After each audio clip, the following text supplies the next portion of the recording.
Okay, what I thought was a grackle looks to be turning into a red-winged blackbird.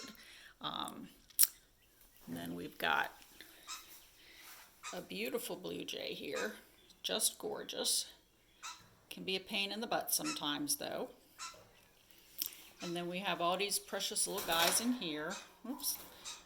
Yeah, that little blue jay that just hopped onto the floor.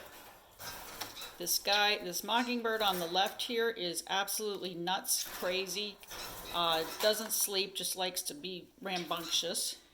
And then the other two little mockingbirds are much quieter. So everybody is being put in for the night. They actually do sleep really well through the night.